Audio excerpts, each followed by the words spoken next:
Buenos, ¿cómo se encuentran todos? Les habla Antonio Zúcate Guillermo, soy médico pediatra, neurólogo infantil, trabajo en el Instituto Autónomo Hospital Universitario de los Andes de Mérida, miembro activo de la Sociedad Venezolana de Pediatría y Puericultura, y continuando con las charlas de la Sociedad Venezolana, hoy les voy a hablar sobre lo que es trastorno del espectro autista y cuándo referir, qué conductas debemos tomar en cuenta al momento de referir un niño a la consulta con sospecha de autismo.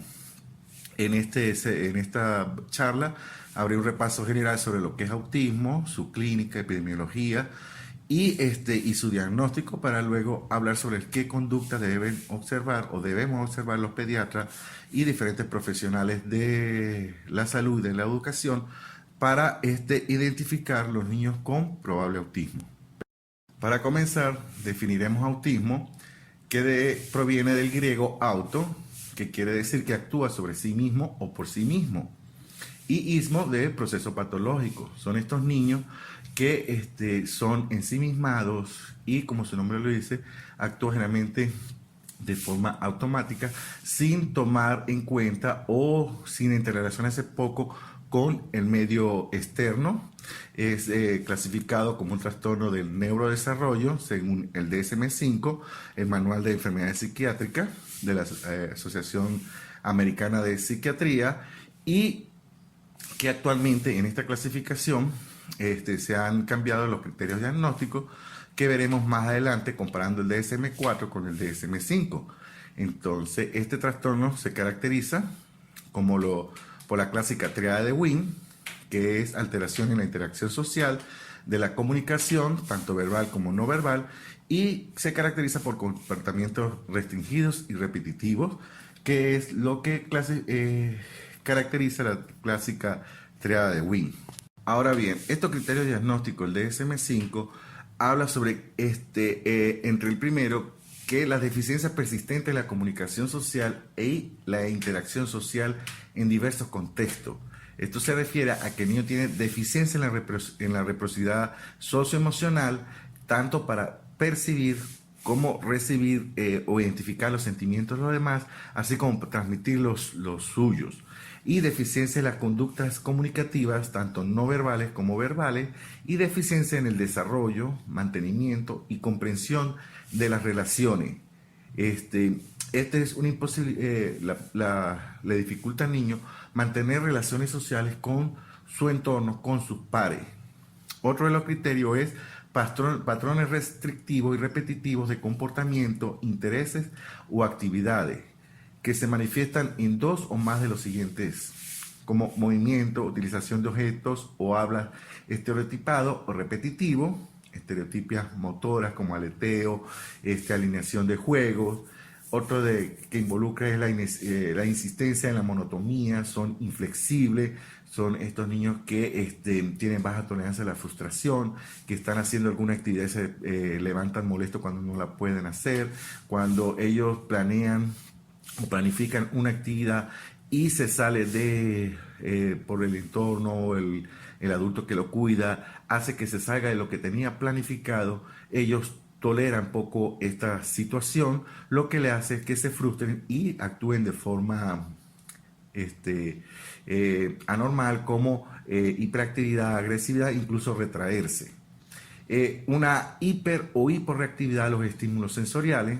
Son estos niños que cuando escuchan la clásica pregunta de cuando escucha la licuadora, un motor de la moto, un taladro, estos niños se irritan.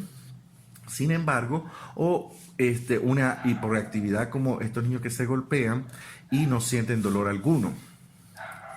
Entre estos dos criterios se suman el tercer criterio, que los síntomas deben estar presentes en las primeras fases del periodo del desarrollo. Ya a diferencia del DSM-4, no se espera hasta los 3 años, sino que ya se puede sospechar de acuerdo a los síntomas de alarma. Otro de los criterios, los síntomas causan un deterioro clínicamente significativo en lo social, laboral u otras áreas importantes del funcionamiento habitual. Claro, esto va dependiendo de la edad del niño. Estas alteraciones no se explican mejor por discapacidad intelectual o por retraso global del desarrollo. Y Esto quiere decir que la discapacidad intelectual y trastorno del espectro autista con frecuencias coinciden, pero esto últimamente por las nuevas estadísticas se ha invertido. Antes se pensaba que un niño con autismo cursaba con el 75% cursaban con trastorno de desarrollo cognitivo, retraso mental, pero esto se ha invertido y se asocia actualmente solamente a un 30%. Ahora bien, cuando hemos tomado en cuenta todos estos criterios diagnósticos, actualmente el DSM-5 sugiere que debemos especificar si este trastorno del espectro autista cursa con o sin déficit intelectual acompañante o cursa con o sin deterioro del lenguaje. Asimismo, si está asociado a una afección médica o genética, como algún síndrome o algún problema previo como encefalopatías crónicas no progresivas.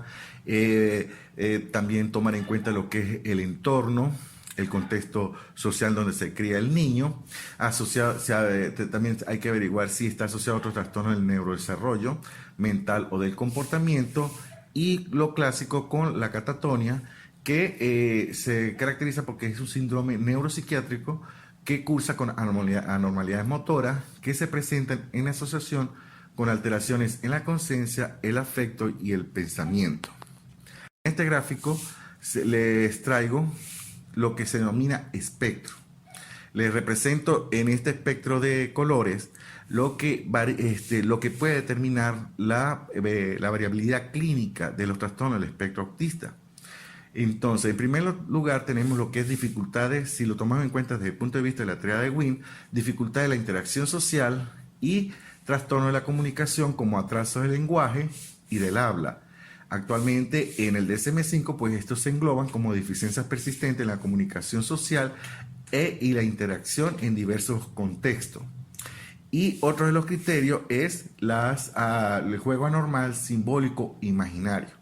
Entonces, dependiendo del grado de intensidad o el grado de presencia de estas áreas del desarrollo, es lo que origina una gran variedad de sintomatología y signología que nos va a determinar el diagnóstico de trastorno del espectro autista. Ahora, esto también puede ser influenciado por la comorbilidad que se presente. Y esto puede variar aún más lo que es la sintomatología y así dar una variedad clínica que es lo que se conoce como el espectro autista, que va de los grados que son muy profundos a los grados ligeros o incluso, como lo refiere el DSM-5, los casos subumbrales, que son los que presentan mayor dificultad diagnóstica porque el niño se encuentra en el límite, en el borderline entre lo que es normal y condición, no decir anormal, porque según los nuevos conceptos que van surgiendo, debemos hablar de lo que es neurovariabilidad o lo que son personas típicas o atípicas. Las típicas serían las personas que tienen un patrón de conductas normales, dentro de los límites normales, y atípicas, lo que hay una variabilidad en este patrón de conducta. Ahora bien, la gran variabilidad de estas conductas, dependiendo del área del desarrollo que se manifieste, es lo que va a originar los diversos comportamientos o conductas.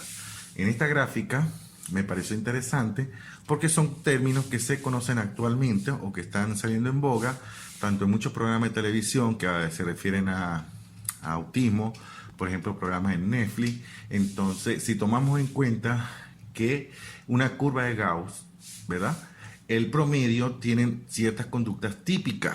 Cuando estas conductas se desvían del promedio, es lo que se conoce como la neurodiversidad o neuroatípicos. Entonces, los conceptos que recobran actualmente, se denominan neurotípicos las personas que no presentan clínica, signos y síntomas de autismo, y neuroatípico aquellas que presentan signos y síntomas de autismo que son difíciles de identificar, sobre todo en los casos subumbrales.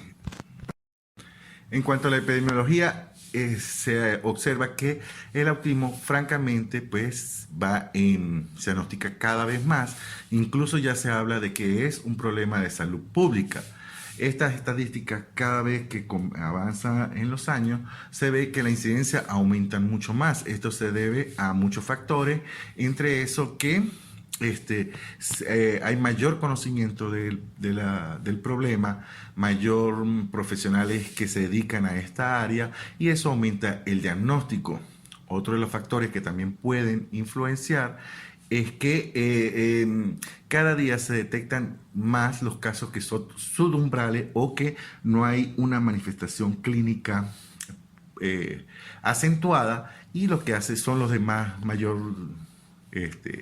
difícil diagnóstico. Entonces, para el 2010 se hablaba de una tasa de autismo de 1 o 2 autistas por cada 1000 personas en todo el mundo. Actualmente se dice que la tasa aumenta de una persona con autismo por cada 66. Y ya las últimas estadísticas nos refieren que se habla de autismo de 1 por cada 44. Entonces, hay una gran variabilidad, un gran aumento de estos casos, del diagnóstico de estos casos, y por lo que observo en la práctica clínica, hay muchos adultos que han llevado su vida dentro de lo que es en la sociedad sin ninguna alteración aparente o con una funcionabilidad aparentemente normal, y pueden ser portadores de lo que es un autismo, sobre todo lo que le estoy hablando, subumbral. Por ejemplo, en esta gráfica, en la distribución por años de edad en la región central de California, se ve que a partir de los años 80 la incidencia se triplicó o cuadriplicó en comparación con los años anteriores, ya que a partir de los diferentes estudios, los conocimientos, las publicaciones de los diferentes DSM-4, 5, los criterios se han ampliado y hay un aumento bastante importante de lo que es la incidencia de autismo, y por ende pues ya se plantea o se llama o se refiere por diversas instituciones de salud que se está convirtiendo en un problema de salud pública. En cuanto a la etiología, antes se hablaba mucho sobre diferentes causas, como la contaminación por fábrica. Se asoció mucho la incidencia de autismo a lo que es el uso de vacuna, a factores obstétricos, incluso al uso del ácido fólico previo al embarazo. Sin embargo, actualmente se ha identificado con bastante importancia lo que es los factores genéticos, y se han involucrado diferentes genes del autismo. Anteriormente hubo una charla de genética de autismo aquí mismo en la sociedad, y se han identificado genes como genes que están involucrados en la formación de las neuronas, crecimiento, organización y migración, genes en la formación de la sinapsis y genes en la formación del metabolismo de los neurotransmisores. Estas diferentes teorías han involucrado lo que es la génesis, los diferentes factores que pueden influenciar en la génesis de lo que es el autismo. Actualmente leí un estudio donde se ha asociado lo que es alteración de la sustancia blanca en niños con autismo, niños con déficit de atención con hiperactividad y niños con trastornos obsesivos compulsivos. Impresiona que el mecanismo fisiopatológico para todas estas tres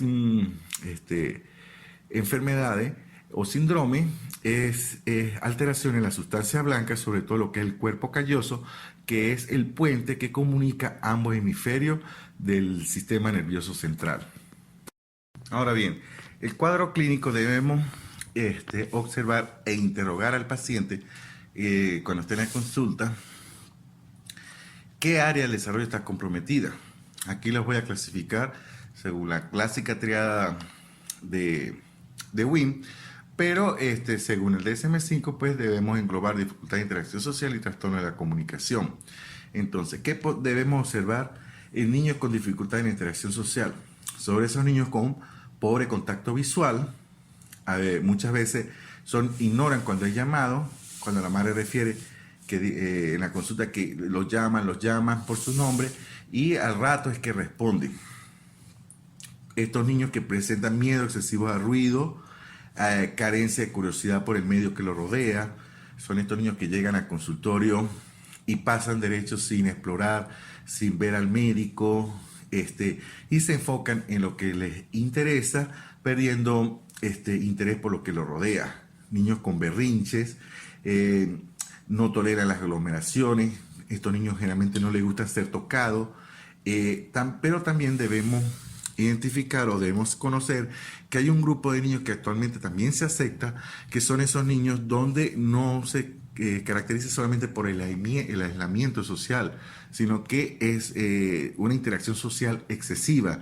Niños que hablan, conversan, en sus conversaciones pues ya se tornan aburridas, niños que son, como lo llaman muchas madres, intensos, que se apegan a las personas, son muy melosos, es como el efecto, es como la variabilidad excesiva de acercamiento sin observar o sin detenerse. Otro de los problemas es el trastorno de la comunicación, del lenguaje. Estos niños pues tienen ruidos raros, chillidos, tic motores, tic verbales, usan la voz más alta de lo requerido, la ecolalia, generalmente son muy reservados, los que se caracterizan por retracción. Actualmente, como voy a hablar más adelante, los Asperger, donde usan un lenguaje técnico muy sofisticado, utilizan un lenguaje repetitivo, palabras, frases, no sostienen una conversación adecuada, ver un programa de televisión y comienzan a repetir de forma o por conductas reiterativas palabras que han escuchado. Y en cuanto al juego anormal y simbólico, son niños que utilizan el aleteo de manos, se golpea la cabeza, generalmente caminan de punta de pie, tienen interés aparte de juguetes como ruedas de carro, se obsesionan por ciertos instrumentos. Entonces, todos estos síntomas son los que van a dar la gran variabilidad clínica, que les voy a mencionar más adelante sobre lo que son signos de alarma y comportamiento clásico. Ya les hablé sobre lo que es el cuadro clínico. Ahora el diagnóstico. Es importante hacer la diferencia de lo que contemplaba el DSM-4 en el 94 con el DSM-5 en el 2014. En el 94, el DSM-4 englobaba el autismo como trastornos generalizados del desarrollo. Sin embargo, en el DSM-5 se engloba como trastorno del neurodesarrollo, trastorno del espectro autista, que han sido incluidos a su vez dentro de una categoría más amplia, como ya les mencioné, que el trastorno del neurodesarrollo. Comparando el DSM-4 con el DSM-5, en el DSM-4 se hablaba trastorno global del desarrollo y se involucraba en el síndrome de Asperger, trastornos desintegrativos infantiles, trastorno global del desarrollo no especificado y el síndrome de Rett. Actualmente, pues en el DSM-5 especifica 3 niveles de gravedad en los síntomas y signos, así como el nivel de apoyo necesario. Ya engloba a todos estos en un mismo conjunto de enfermedades, que es trastorno del espectro autista, y ya no se especifica por separado.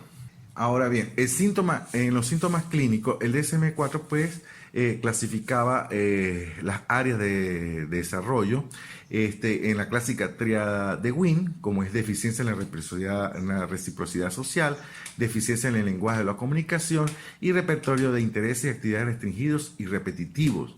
Ya en el DSM-5, como les mencioné anteriormente, se engloba lo que es deficiencia en la comunicación social, problemas sociales de interacción y comunicación, y en un ítem aparte, los comportamientos restringidos y repetitivos de estos niños. Entonces, más los 3 criterios que les mencioné anteriormente. Otra de las diferencias del DSM-4 con el DSM-5 es que en el DSM-4, para hablar de autismo, para hacer el diagnóstico de autismo, se menciona que estos síntomas deberían aparecer antes de los 36 meses de edad.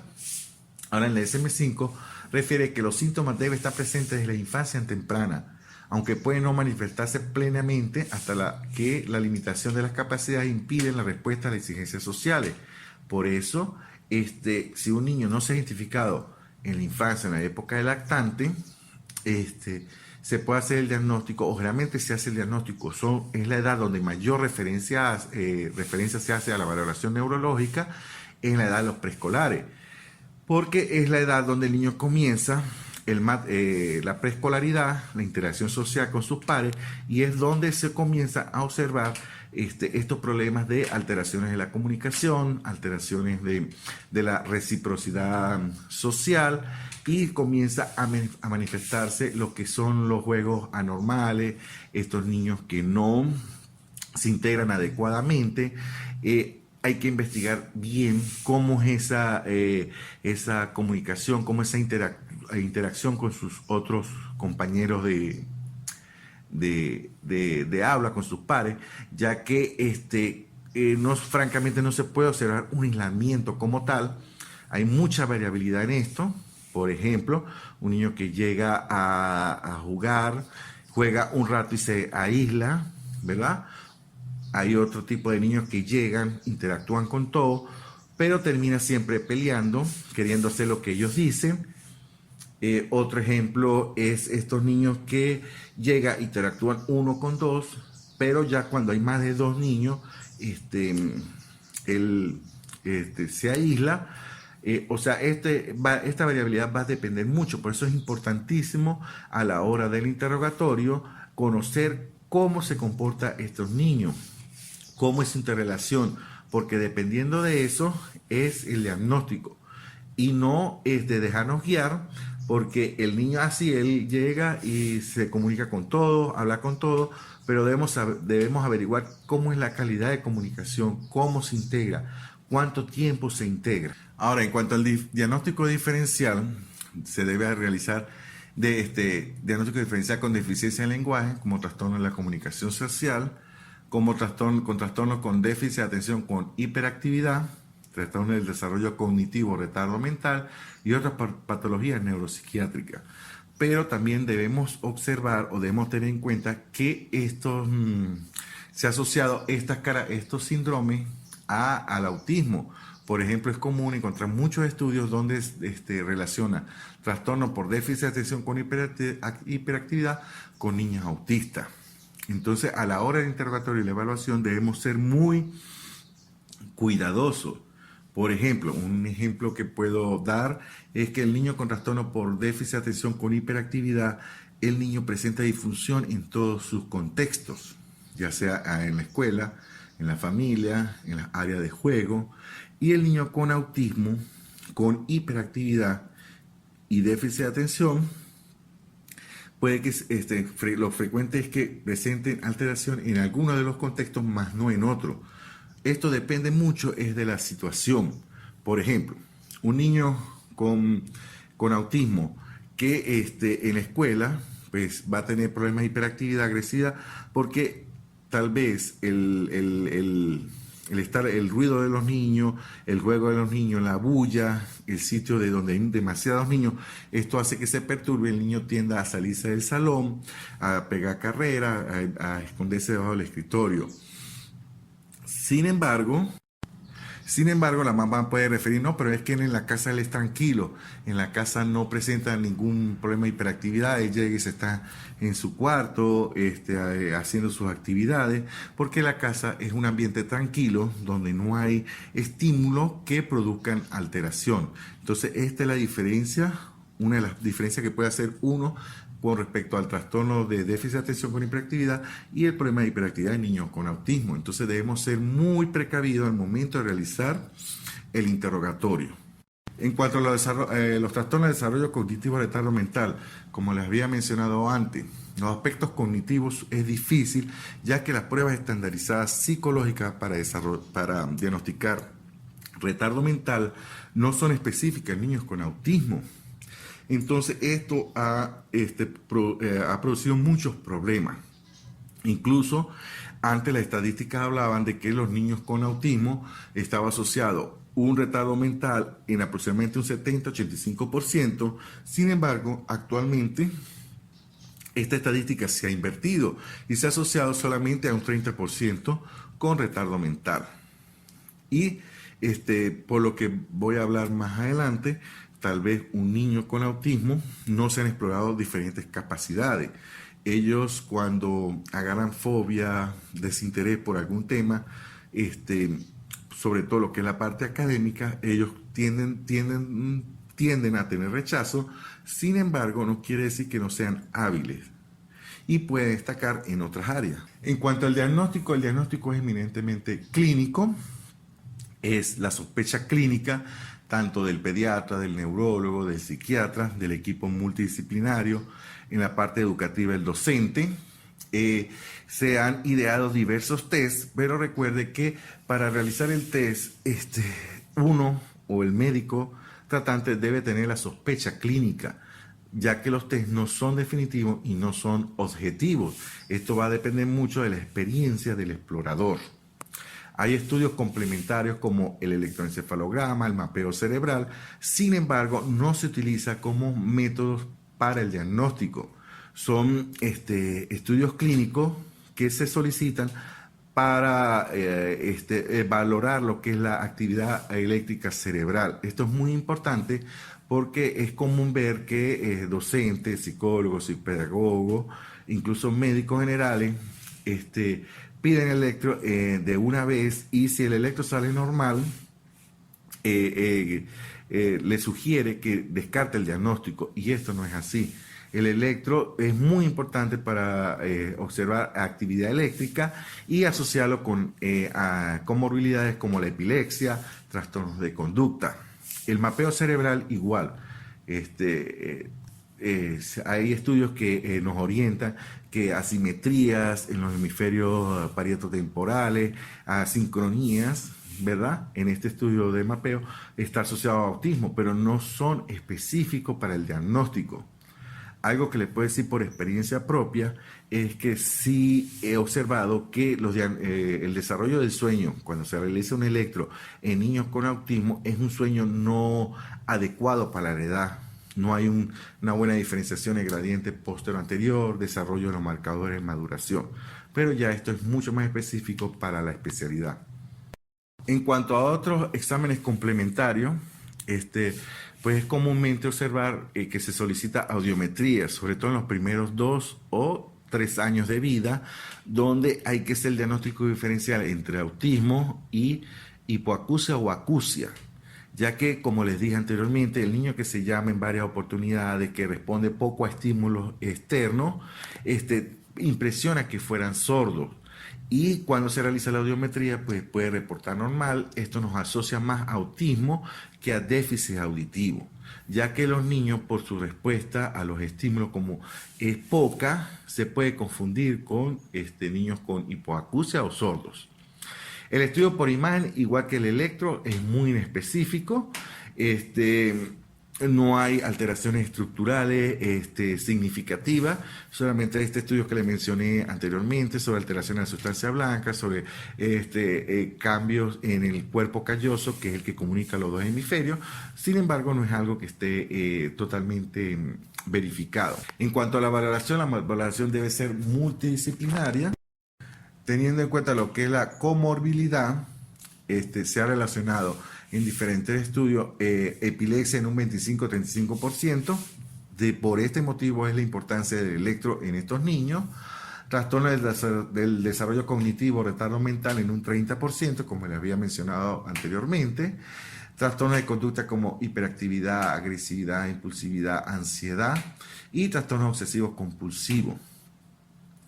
En cuanto a la comorbilidad, hay diferentes teorías que relacionan lo que es la neuroinflamación y la disregulación inmunológica en trastornos del espectro autista, trastornos alérgicos no 100% verificados. Por eso es que nosotros observamos, o pienso particularmente, que muchos niños responden a la dieta y otros no, porque está asociado a estas teorías de comorbilidades gastrointestinales y flora bacteriana, trastornos alérgicos del autista, la sensibilidad no celíaca al gluten. Por eso es que uno comienza una dieta en niños con autismo, observa que unos responden a la dieta, otros no, y está asociado a estas diferentes teorías que todavía están por dilucidarse. En cuanto al tratamiento, no existe por ahora un tratamiento que cure el autismo en una enfermedad genética que es de por vida, y hay que notar desde un comienzo que el tratamiento farmacológico no mejora los síntomas nucleares de autismo.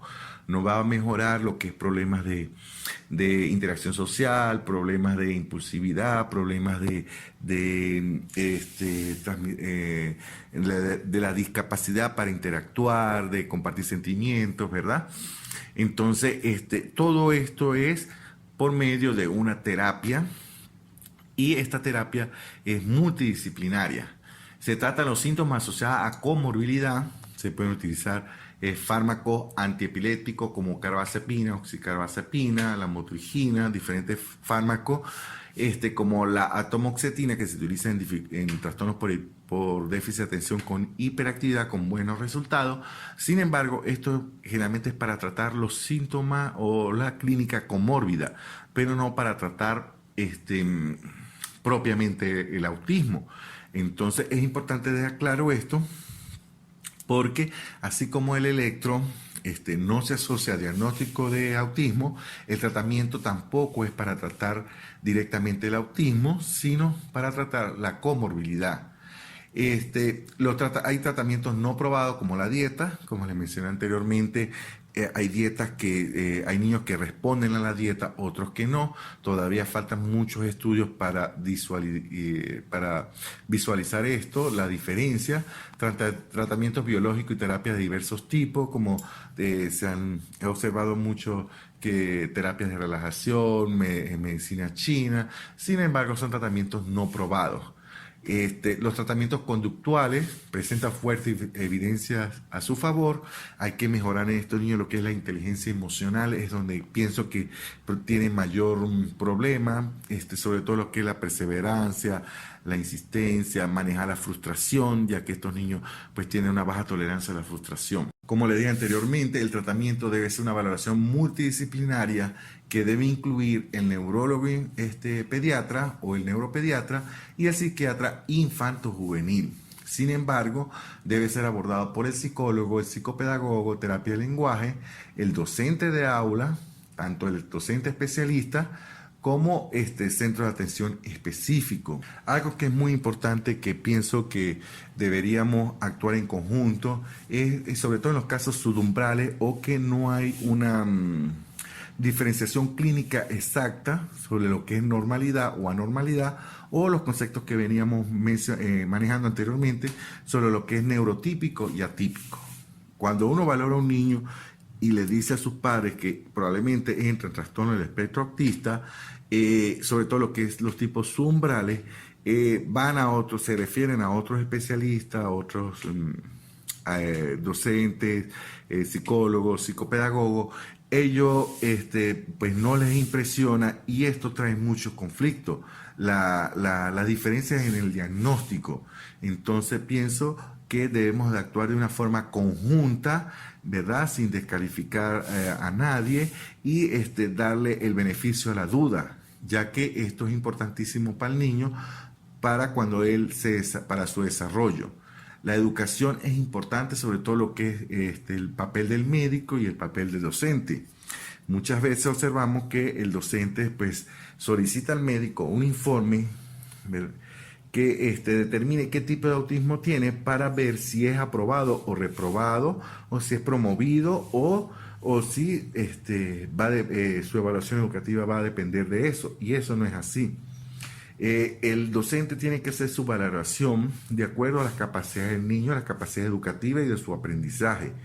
Entonces, no estar esta valoración sometida a lo que es un diagnóstico médico, ya que uno puede valorar un niño con autismo leve, ¿verdad?, que no necesita mucha competencia, y autismo moderado. Sin embargo, muchas veces estos niños con autismo leve ameritan más intervención educativa que los niños con autismo moderado. Entonces, esta variabilidad va a depender mucho de la valoración educativa que hace el docente y de la capacidad que tiene este niño. En cuanto al tratamiento, debemos crear programas educativos adaptados a las necesidades individuales de cada persona con autismo.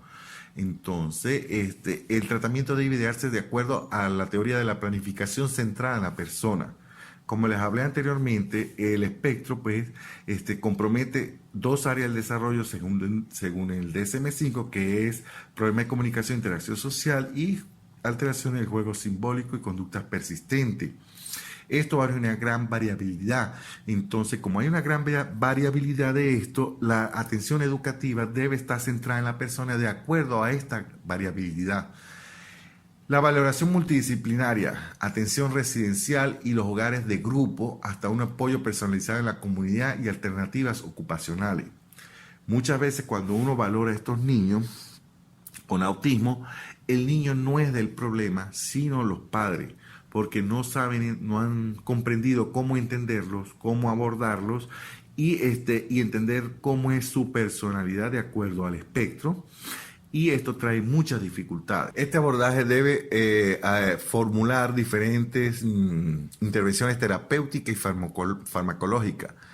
Debe ser abordado por fisioterapia en aquellos niños que tienen problemas de trastornos motores finos, terapia ocupacional, integración sensorial, psicoanálisis, terapia familiar, como les mencioné anteriormente, porque muchas veces son los padres los que no saben o no entienden lo que es el diagnóstico, no saben cómo tratarlo y esto trae mayor disfunción. Sobre todo en aquellos padres donde no superan las diferentes fases de lo que es el duelo.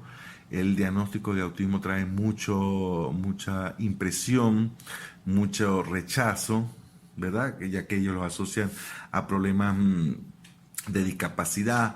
Y esto hace que los padres entren en un estado de depresión, de negación, frustración, que puede influir mucho sobre lo que es la terapia y la estimulación del niño. En cuanto al pronóstico, va a depender, va a ser muy impredecible. Tenemos niños que uno lo valora a los 2, 4 años y lo vuelve a valorar a los 3, 2 años y ve los cambios donde incluso a veces son imperceptibles.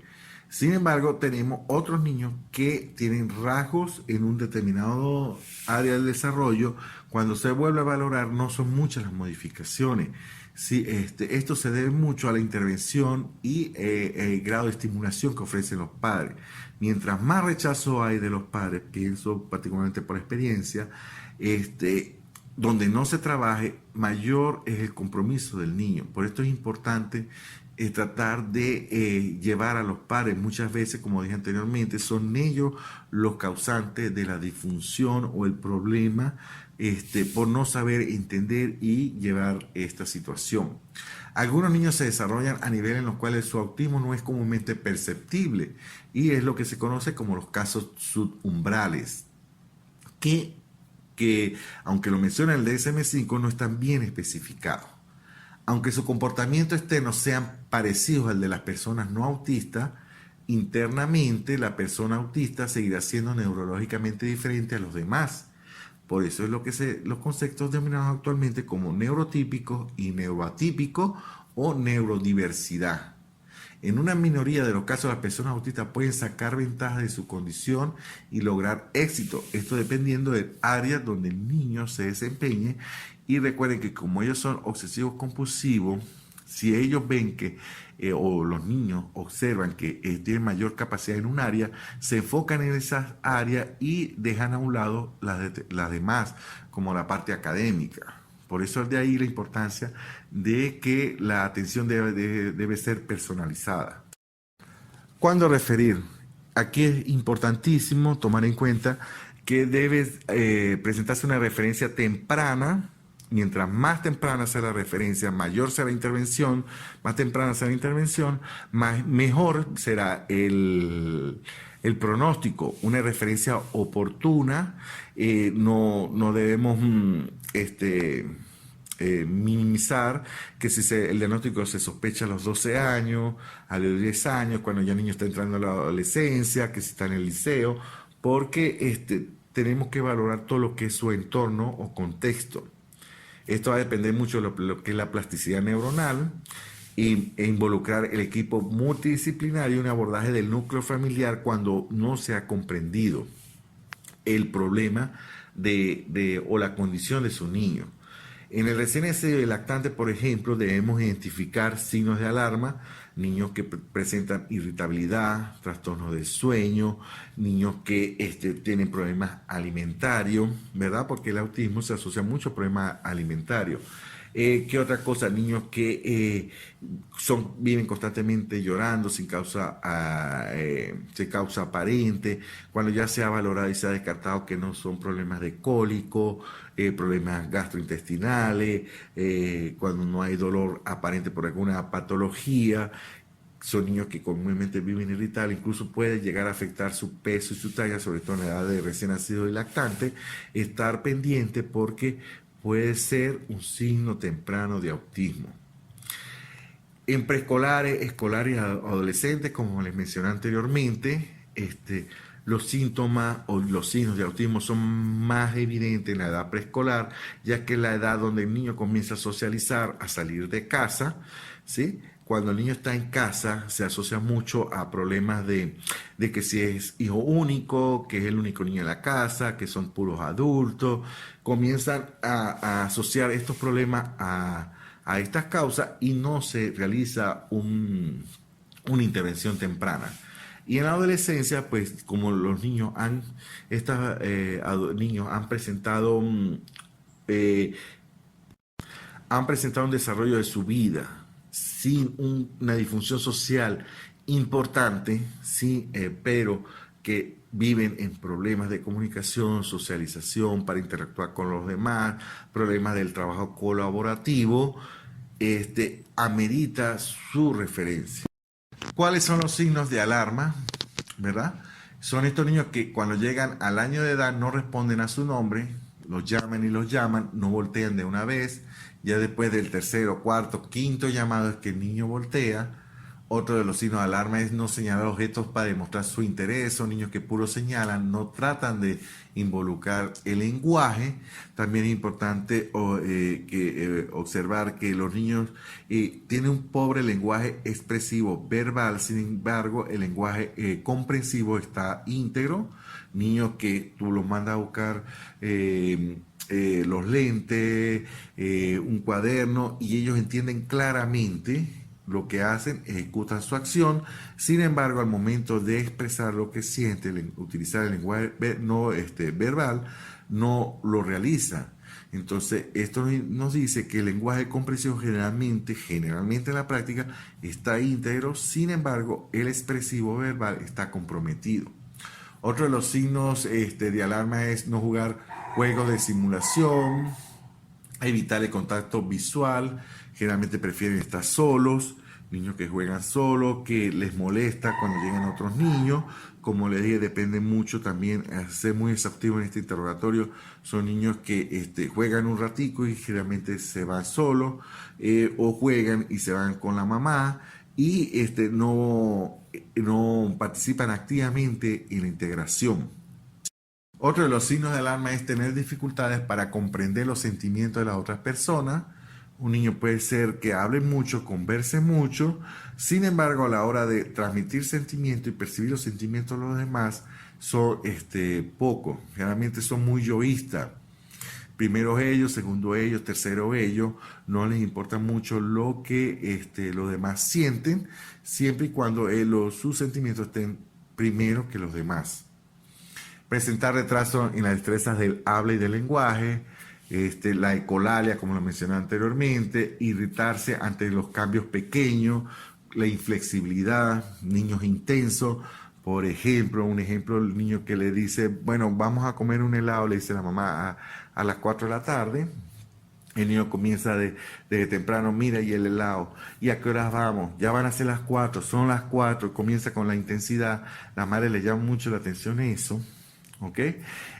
Si son las 4 y la madre no ha salido a llevarlo, esto le trae frustración, se irrita, comienza con berrinche, incluso hasta autolesionarse.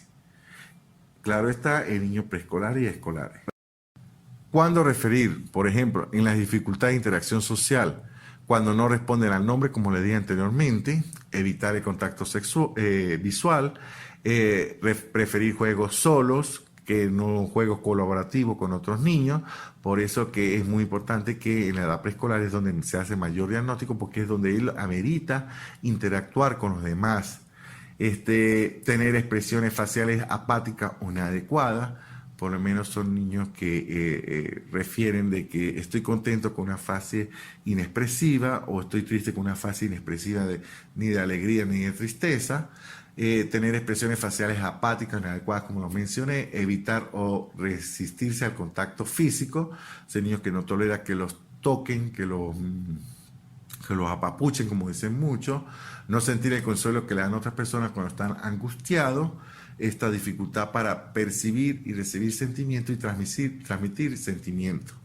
Cuando hay compromiso de trastorno de la comunicación, por ejemplo, atraso del lenguaje y del habla, presentan retraso en destrezas del habla y del lenguaje, repiten palabras o frases, invertir los pronombres, hablar en tercera persona, no señalar ni responder cuando se le señala algo, algún objeto, usar poco o ningún gesto, generalmente son niños muy inexpresivos, no comprender los chistes, los sarcasmos ni las bromas, sobre todo en niños mayores en edad escolar, preescolar y escolares.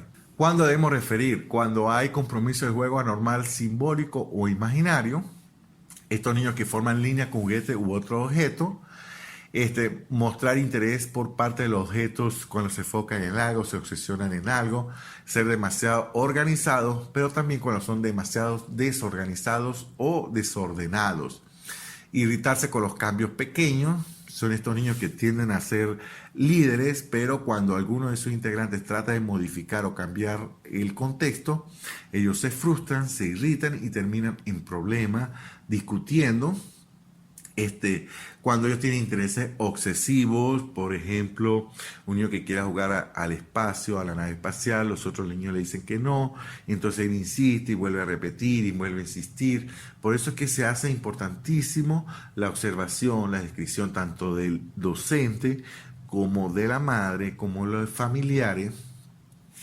Tener que seguir determinadas rutinas, recuerde que ellos se caracterizan por la inflexibilidad. También al referir debemos tener en cuenta la comorbilidad.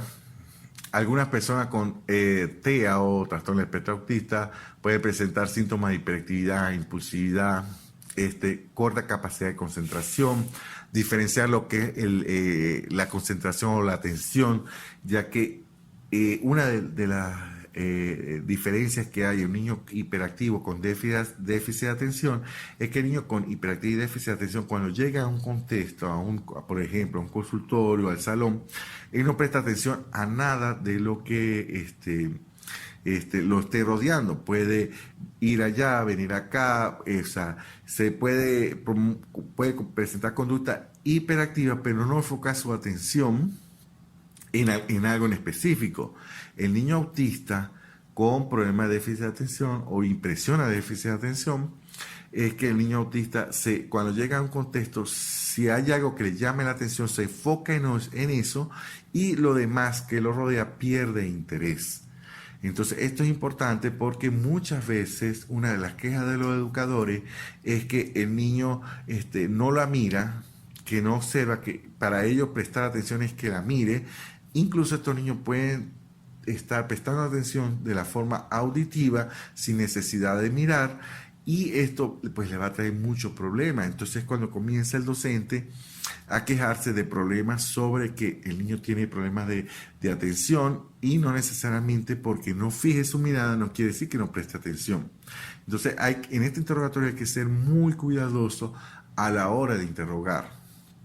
Estos niños también pueden presentar trastornos de conducta como autolesionarse, los berrinches, trastornos de la conducta alimentaria, como les había hablado anteriormente, falta de miedo, más miedo a lo esperado, o sea, una hiperreactividad o una hiperreactividad a estímulos, y reacciones poco habituales al sonido, el olor, el gusto.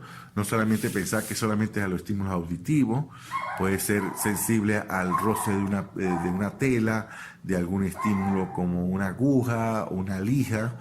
Entonces esto es de verdad difícil y hay que ser muy exhaustivo en el interrogatorio. Ahora, en cuanto a el grado de autismo, es común ver el interés de muchos docentes, psicólogos, psicopedagogos, tratar de encajonar al niño o de marcarlo en algún grado de autismo. El DSM-5 es muy específico y él toma en cuenta las conductas de deficiencia persistente en la comunicación social y la interacción social y en los patrones restrictivos repetitivos de comportamiento, intereses o actividades para determinar lo que es el grado de autismo. Sin embargo, el grado 1, el DSM-5 lo clasifica como niños que no necesitan ayuda o niños que necesitan ayuda pero sin mucha intervención del entorno. El grado 2 son niños que necesitan ayuda notable para adquirir hábitos, conductas y comportamientos. Y el grado 3, niños que necesitan ayuda muy notable o son niños que necesitan la atención tanto de padres, representantes, así como la intervención en casa por fisioterapeuta, terapeutas ocupacionales, psicólogos, psicopedagogos. Esto dependiendo del grado de compromiso de las conductas de deficiencia persistente de la comunicación social e interacción y de los patrones restrictivos y repetitivos. Bueno, hasta aquí lo que es trastorno del espectro autista, su intervención. Espero que haya quedado claro lo que es a qué edad referir, hacer un buen interrogatorio, lo que es la interacción social, la comunicación y atención del juego simbólico. Cuando hacemos la evaluación de niños en la consulta pediátrica, preguntar sobre lo que es el entorno, cómo es el entorno, qué características tienen las conductas del niño, porque esto hace que ante la sospecha temprana del autismo, un trastorno del espectro autista, más rápido será su intervención y mejor será su pronóstico. Entonces, esto es importantísimo porque estamos previniendo mayor compromiso de su desarrollo. Ya que este es un tema extenso y muy largo, voy a realizar un video donde expondré mejor esto, será publicado en YouTube y le dejaré el enlace para que sea observado por ustedes. Cualquier duda, cualquier pregunta, pues pueden realizarla, estoy a la orden.